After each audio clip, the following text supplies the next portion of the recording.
Hi, if you're watching this, then you're probably gonna watch the Eras Tour concert in Singapore. And I created a video, I created a guide to help support you, especially if first time kang lilipad to Singapore, then I hope that this video will help you.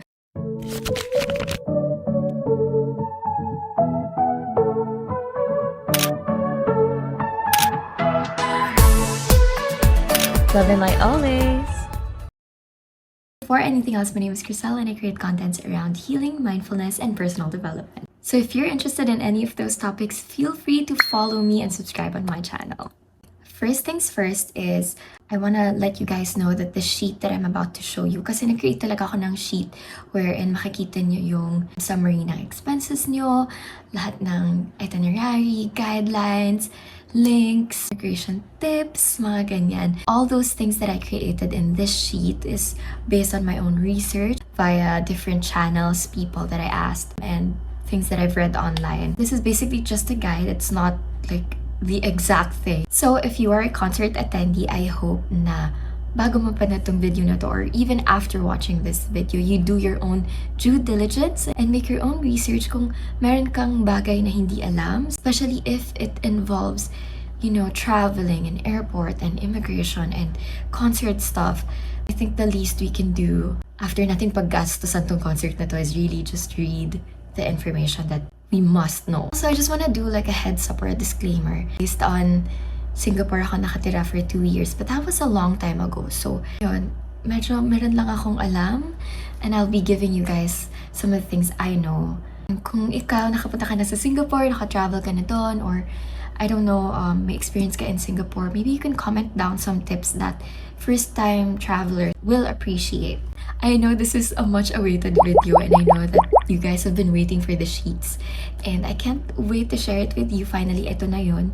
The reason why I'm creating a video so that I can explain it to you better. So, the first thing that you will find once you open this sheet or this Excel file is yung sheet na nakalagay welcome. So, basahin nyo lang yun. You can delete it right after.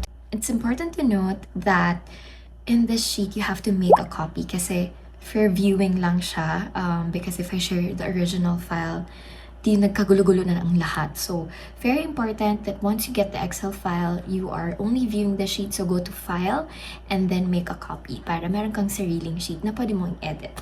To the next sheet after welcome, ang to-do list. Again, based sa sarili kong preferences. The first column, makikita natin yung important to-do list. Ano ba yung mga bagay na kailangan kong gawin or tapusin before the concert occurs or before your flight. So, una-una nakalagay dyan yung stadium guidelines, yung concert guidelines, nandyan lahat kung ano yung mga prohibited items, ano yung pwedeng ipasok sa stadium, ano yung bag size. So, it's important na mabasa mo yan, especially kung concert attendee ka. So, the next thing under the concert guidelines is checklist for money exchange. So, pupunta na ako before my flight to any money exchange centers para papalit yung peso ko to Singapore dollars. Siguro 2.5 lang ipapapalit ko para meron lang akong extra cash in case I need that in the airport or something. On the PHP column, dun mo ilalagay kung magkano yung amount in peso and it will auto-convert to Singapore dollars. Pansinin nyo dun sa naka-red na box na nakalagay $41.62. Yun, editable yun. Pwede mo siyang baguhin based on ano ba yung foreign exchange rate na kung nasan ka man. Once you edit that, automatically mababago lahat sa sheet na to kasi yan ang main exchange rate na nilagay ko na once binago mo mababago lahat, even sa susunod na sheets. You don't have to put anything on the SGD column. That is actually locked kasi may formulas yan. Ang pwede mo lang lagyan dyan ay yung naka-red na box na foreign exchange rate and also sa PHP part. Then, of course, it's up to you kung ano yung mga susunod mong kailangan gawin sa to-do list mo. Isa sa mga bagay na ginawa ko to prepare for this concert was I started deleting files and photos and videos from my phone para medyo free up yung storage. And syempre, ayoko naman sayangin yung moment habang nasa gitna siya ng show, biglang lalabas yung sorry, you have your full storage whatsoever. That's like the worst thing that could ever happen. Especially 3 hours yung concert. And I mean, I don't know about you guys, pero nung shinow yung movie dito, yung Eras Tour movie. Grabe, dami ko ng pictures and videos. Ano pa kaya sa actual concert? Next is, I wanna go look for costume, or hair inspo, makeup inspo. Yeah, I wanna be prepared kasi ayoko naman na kung kailan yung concert actual day, dun pa ako maghahanap. Parang that's gonna be so hassle. And syempre, kung magpapa-nails ka or something, I also put that there kasi I am gonna get my nails done. For someone like me who wears glasses at hindi pwedeng mawala ang glasses ko dahil malabo ang mata ko, I'm also gonna go to, ano ba, I don't know if Sunny's or EO or basta any shop na pwede kong bilan ng contact lens with the grade that I have. So, mataas na kasi yung grado ko. Next is, ano yung mga kailangan bilhin? Ano yung mga kailangan hanapin? So for me, hindi pa ako nakabili ng boots. Power bank I also wanna buy. Power bank is specifically 20,000 mAh kasi more than that, hindi na inaalaw sa airplane. And then, I'm gonna buy earplugs as well. Earplugs are optional. It depends kung ano yung preference niyo. Pero kasi ako, I will be at the floor. So I'm scared na baka, diba, yung speaker, ayoko naman na pag-uwi ko wala na akong marinig. So, bibili ako niyan. Then I also put, buy a phone case with card holder kasi in Singapore, if I remember it correctly, and I think ganun pa rin ginagawa nila since my dad still lives there, hindi sila gumagamit ng cash sa mga transpo na like very, very seldom, as in bihira. So, what they do is, okay, pretend this is my phone. Pag pupunta ka sa MRT, sa bus, what they do is they have this easy link card that you need to get. Loadan mo yun ng specific amount and then yun yung gagamit. Parang sa time zone. Diba pag gusto mo maglaro, kailangan mo i-tap tapos maglo-load ka ng certain amount. Ganon din. So parang para hindi hassle, para hindi mawala yung easy link card ko or baka malaglag pa kung saan man, I am gonna buy a phone case with card holder para efficient and madali lang for me to just tap it. Okay na. Then next is the summary. Andito na lahat ng information with regards to the VIP packages, ano yung laman, magkano, and even the C80 ones. Pwedeng ma-edit dito sa part na to is yung SGD lang. Kasi mag-auto-convert naman na siya to Philippine pesos. Kasi yun yung nasa website, SGD. So yun yung nilagay ko. If you notice, may exchange rate na din siya sa upper right corner. Huwag nyo nang galawin yan dahil automatic yan magbabago pag binago nyo yung nandun sa to-do list na rate. When you scroll down, nandiyan yung other information kasi I booked through Ticketmaster, so I don't know if same sa Klook. Meron din ako nilagay dyan na budget tracker. This one I specifically created for myself kasi ayokong maging overspender, ayokong lumabas sa budget ko. So, per person, I mean, if marami kayo or what, then you can just duplicate that. Here naman, ang pwede nyong baguhin is the one in peso. Parehas in peso yan. So, lahat ng i-input nyo dyan dapat in peso lang. Nakalock na yung ibang cells. I put airline ticket. I mean, it depends kung ano yung mga binubudgetan nyo. But basically, this is just an example of mine. So, budget tracker in peso is how much are you allotting or how much is the exact amount that you need to pay. And then sa actual expense in peso, lalagyan ko lang yan kapag meron akong nabili, na check out, na order, na gastos. So that I know and I can compare if am I over the budget or below. Auto-convert na rin yung SGD dito so you don't have to worry. And then underneath that is I put my flight details. I-edit nyo na lang to kasi I know some of you guys are gonna be taking Kuala Lumpur and then magbabus pa Singapore. So edit nyo na lang to. Bahala na kayo dyan. But this is basically what I put here. Okay, so now moving on to the helpful links. Sa helpful links naman, these are the links that will support the first-timers so much and also sa mga first-time attend ng concert sa ibang bansa, especially in Singapore. I know that they're very strict, very disciplined, so it's important na aware tayo sa mga bagay-bagay. Okay, so important links, number one is the e-travel registration. This is a required registration for all travelers prior to our arrival and departure back in the Philippines. So twice natin gagawin yan. Part yan ng hanapin sa airport. Next is Singapore laws that you should know. Again, very disciplined sila, very strict. Parang konting kibot mo doon na maling gawa is pwede kang ma-fine or mabigyan ng offense. Next is ano yung civil aviation prohibited items list. Nandiyan na yung mga kailangan nyong malaman. Yung mga bawal dalhin sa airplane, sa airport. Next is, ito na, pinaka-important sa lahat. stadium guidelines, concert and stadium guidelines. It's important that you guys are aware of this kasi nga, nag-effort kayong gumastos eh. And then, online travel tax. Kung gusto nyong mag-take ng travel tax online, then you can just fill that up. If not, minsan kasama siya sa airlines. So, you just check that. And then sa SG arrival card, you need to fill that up online and register 3 days before departure. And then transportation links, I put there the fare calculator if you're gonna travel and commute to Singapore. That's very useful.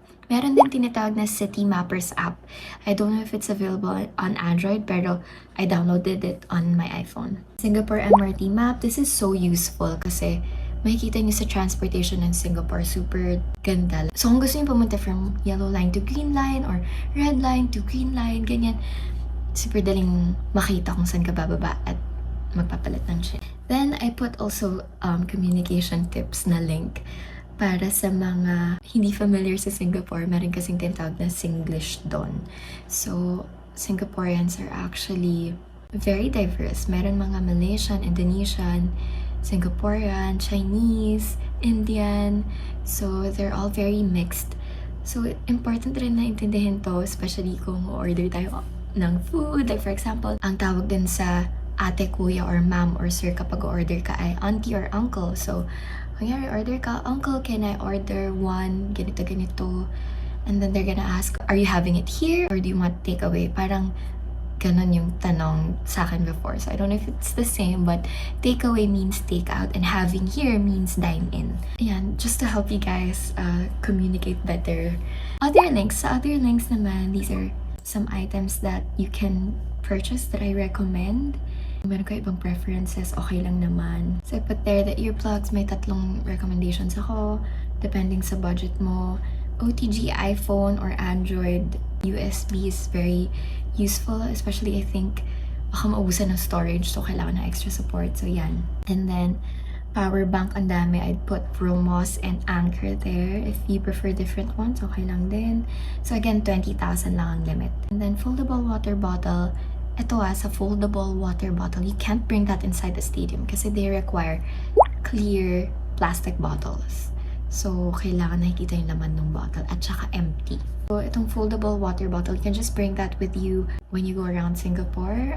Isa sa mga favorite things ko about Singapore is very potable yung tubig nila. Ibig sabihin, kahit yung tubig sa kitchen or sa CR, naiinom, malinis.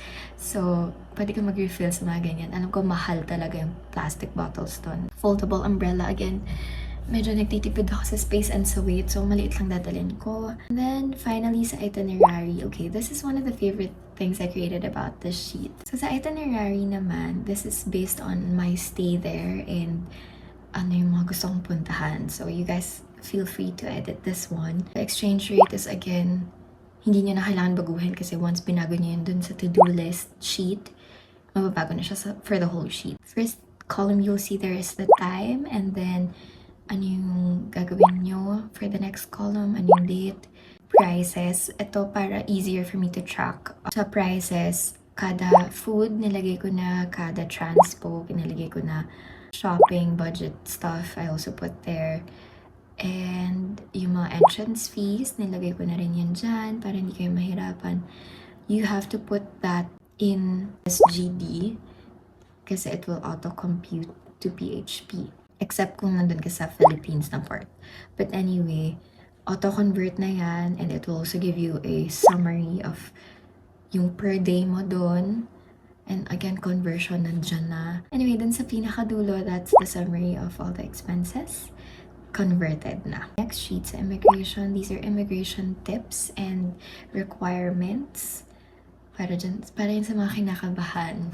Ito na yun. Lahat to, bibigay niya lang sa immigration officer pag hinanap. But you have to bring all these para ready ka na in case may kailangan sila. Then for students who are traveling, if wala pa kayong work, just bring your registration card with the academic year included there. Show them na nag-aaral ka pa talaga sa Pilipinas and wala kang intention na mag-aaral sa Singapore. And then sa baba nun, common questions asked by immigration officers. Pretty self-explanatory. Moving on to things to bring. This one is created based on my preference again.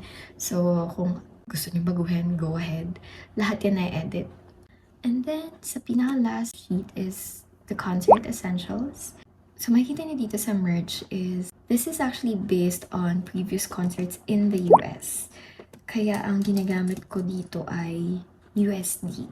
So kung meron kayo i-convert, makikita niyo yung box na nakapula na border. Yan lang ang babaguhin yung amount. So, makikita nyo, if kunyari, when you scroll down, gusto mo ng hoodie, $65, ilagay mo lang yung $65 doon. It will auto-convert to Singapore dollars and to Philippine pesos. Underneath that is another checklist for my concert bag. Ano yung mga kailangan kong bitbitin sa concert. Siyempre, hindi maiwasan. Baka ma-excite ka na sobra-sobra, makalimutan mo yung mga bagay-bagay. Medicine, I'm bringing Biogesic Advil, Diatabs, and Cetirizine Strepsils kasi obviously, sisigaw-sigaw tayo dyan. Friendship bracelets, I made about 300. So, ang swerte ng mga makakatrade ko because I put my blood, sweat, and tears dyan. Okay, I think I covered everything. I hope that I actually get to meet you guys and trade bracelets with you. So, here are the friendship bracelets I've created so far. Ito, binibenta ko yung iba kasi sobrang dami talaga, guys. Naka-separate na yung iti-trade ko na parang 100 pieces lang. Ito, pag hindi ko nabenta, iti-trade ko na lang. Baka nga hindi maubos eh. But these are all the eras that I created. Ayan. Anyway, I do hope that you find this video useful. Good luck sa mga attend ng concert. I'm praying for everyone to arrive there safely and sana mag-enjoy talaga tayo ng todo-todo. This is a once-in-a-lifetime experience and yeah, I hope that I get to meet you and trade bracelets with you. Pag nakita niyo to, nakakabit sa akin or something, lapit lang kayo, mag-trade tayo. If you are interested in more contents about Taylor Swift, the concert, contents about mindfulness and healing and personal development, then ano pang inintay mo? Subscribe ka na sa channel ko. Share this with someone you know who is kinakabahan umattend. And I hope na makatulong talaga to sa lahat ng travelers. Yeah, that's it. Thank you so much for watching. Please don't forget to subscribe, like, and share this video. See you on my next video. Bye!